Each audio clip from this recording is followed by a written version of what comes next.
Hello, my people. What's happening? What's popping? My name is Sandra. I am your host, and welcome to the Soft and Tender podcast. I hope you're doing good. I hope you've been having an amazing week, and if you've not, I hope you have much better days ahead. So now let's get right into it.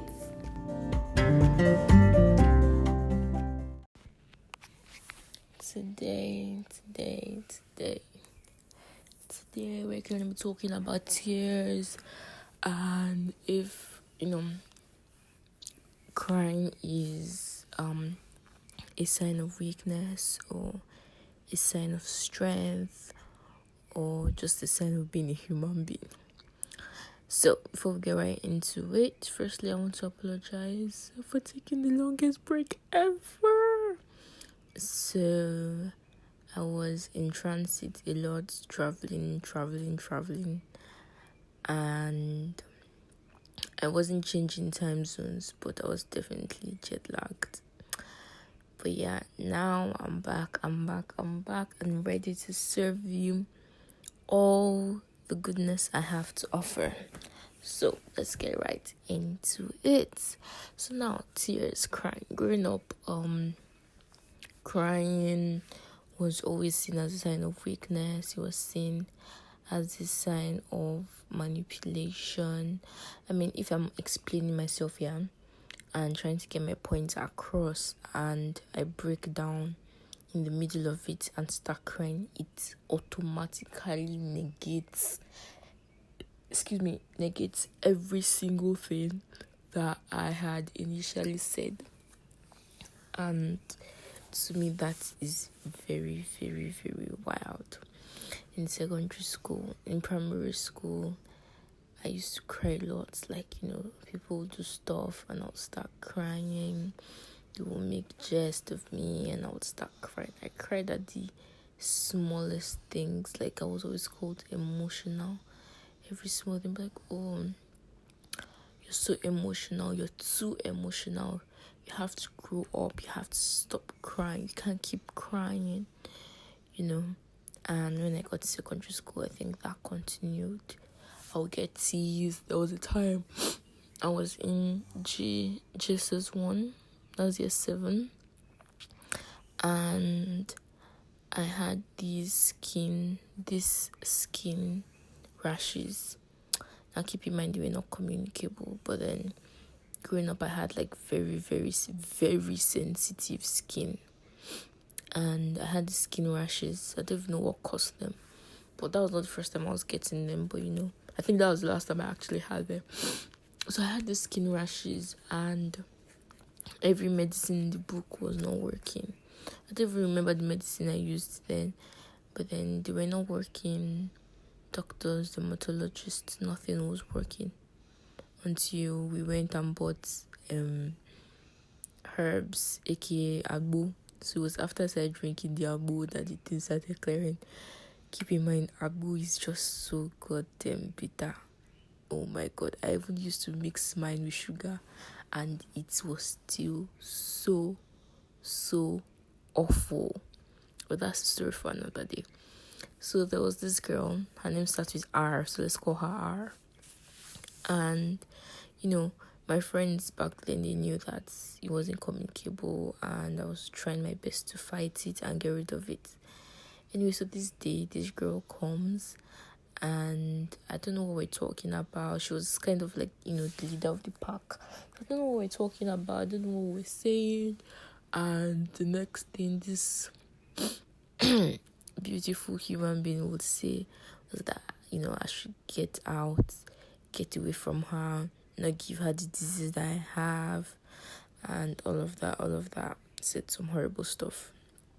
And after she said it, I wasn't even crying. I was a big girl, and I left, and I started crying after, still in the vicinity. I had gotten away from her, like she said, and then I started crying. I think I felt so hurt because this was something that I could not, this was something that I had no power over. this wasn't something I could turn off and turn on like a switch.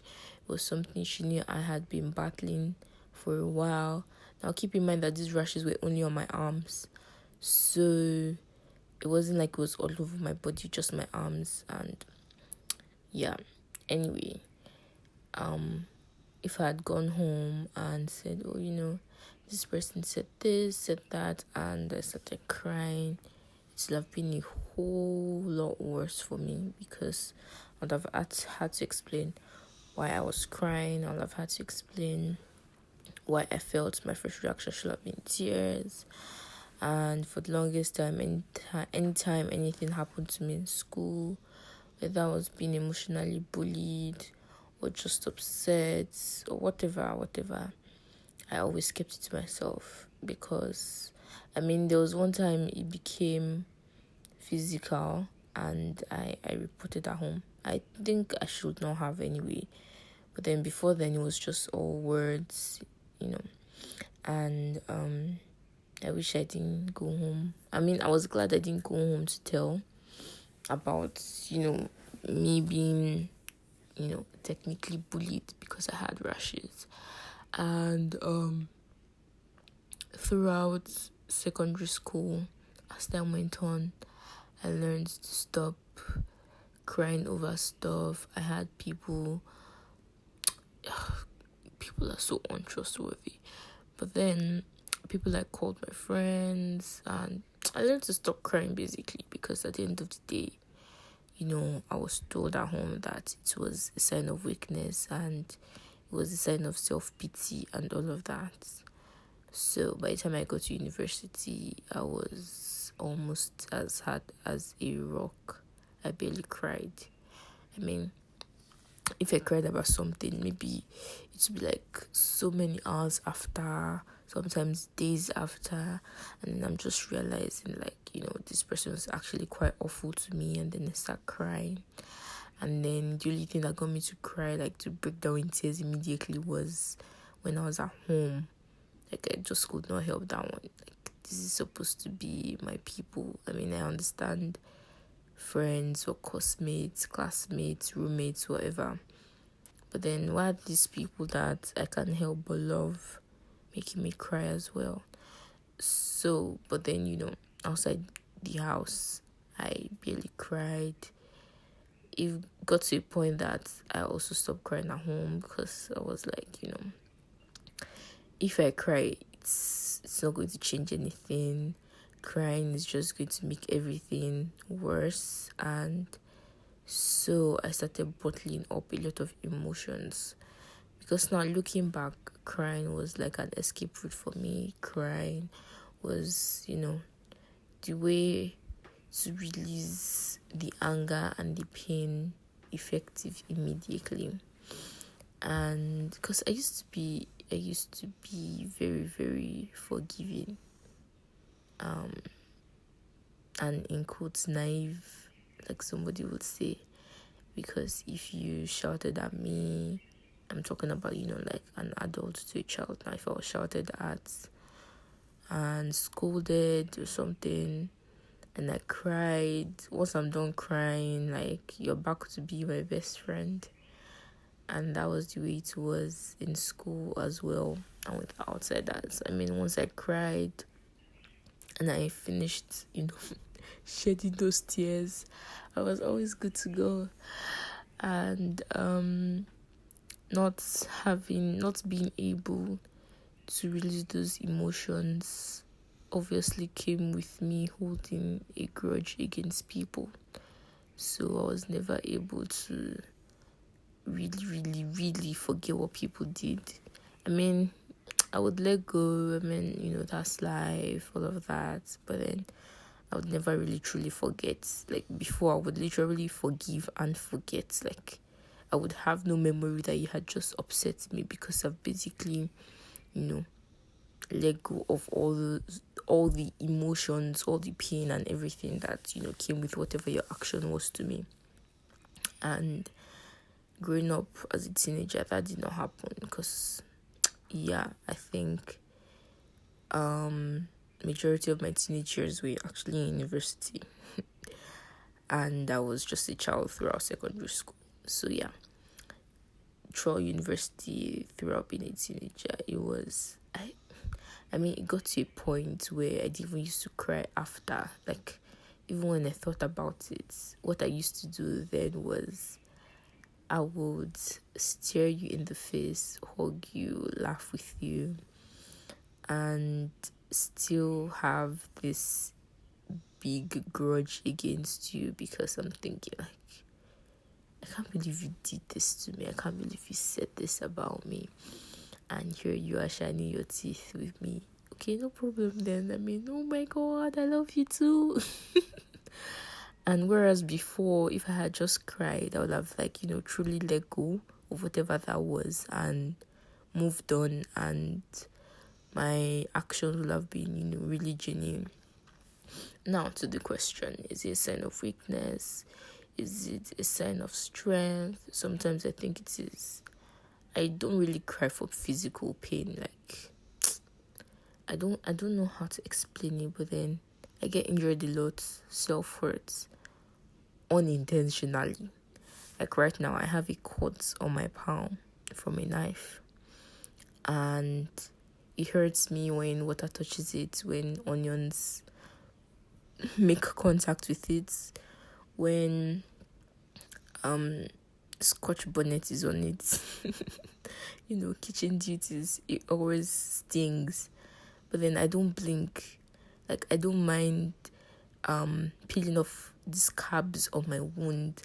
I don't mind. I mean, anything physical, I actually don't mind. I mean, sometimes my cramps get so horrible, and I really still do not mind it. I mean, it's just pain. I know the cause, and okay, fine, no problem. But then once it's pain, emotional pain, psychological pain, mental pain, I just can't bear it. I hate that so much. And so, especially because most of my experience came from people hurting me, I like to stay away from people. Now I've gone off point. Back to the question I asked. Is it a sign of strength? Is it a sign of weakness? I think there are situations where you just have to cry. You really just have to.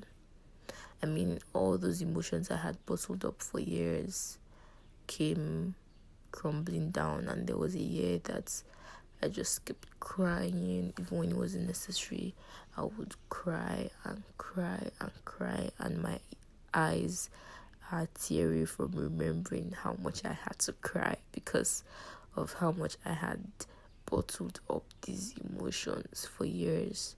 And every little thing just made me cry. Thinking made me cry. And yeah, so I do think it's, a sign of strength. I mean, looking back, it was a very strong, point in my life because it helped me move on. It helped me forgive. And not being able to do that came with me holding grudges, came with unforgiveness, came with, not forgetting the pain. I mean, you can forget the pain, but not forget what the person did.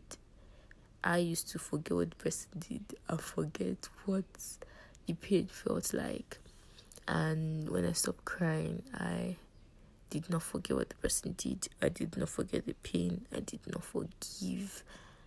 And anytime the person was doing anything nice or anything, I always, felt like you couldn't have hurt me that way, and then now you want to do something nice.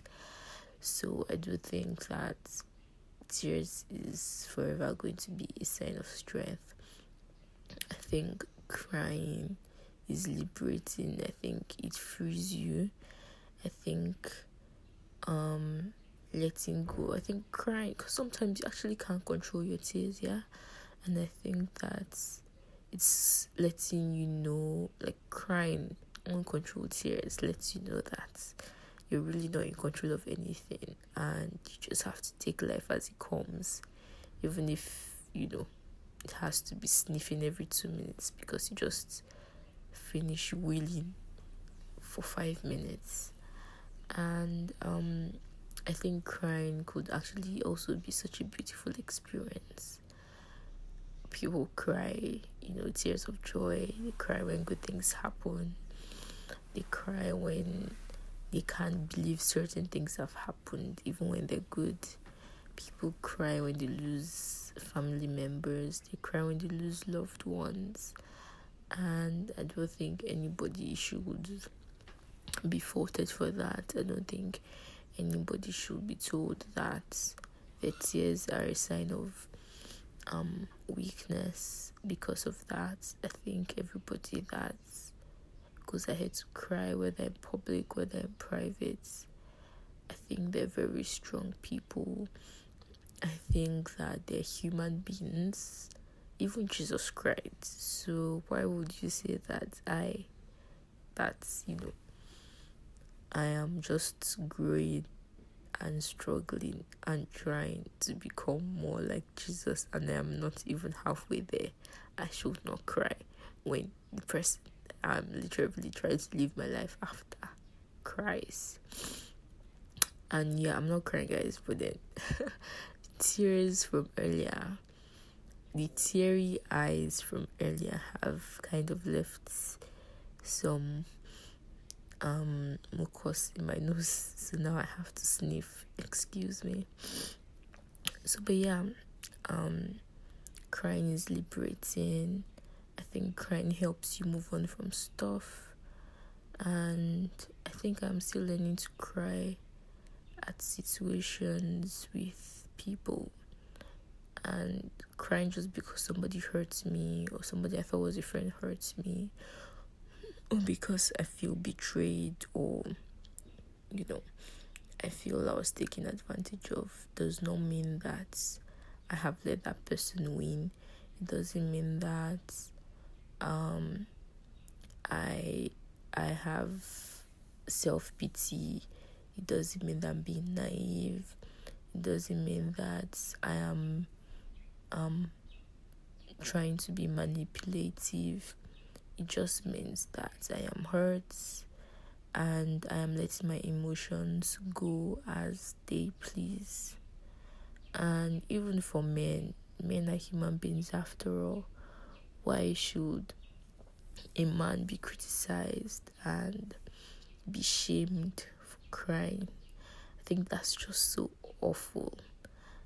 And just because you're not an emotional person, because not everybody cries, but just because you're not an emotional person doesn't mean that the next person who is an emotional person is just trying to win favors and trying to have their way. No. And I think if you think you're not an emotional person, you should actually look at yourself. Why don't you cry? Why do you see other people that cry as weak? And maybe you also just need to shed some tears, some real tears, and maybe you'll feel much better. Maybe life will become a little bit easier than it was before you cried. And so guys, I want to encourage you, cry. Please cry as much as you can. Cry as much as you need to. Do not hold your pain. You can cry when good things happen. Something great happened to me recently, and I was just not excited about it. I felt like, okay, it's happening, okay, good, and everybody around me was just so hyped and so excited, and I just felt like, oh, this is not necessary. Like, calm down. It's happening. It was bound to happen at some point. It should have happened last year. It's just happening this year. There's no real excitement there. And then later on that day, I was actually just thinking, about all that happened to finally get to where I was in that moment.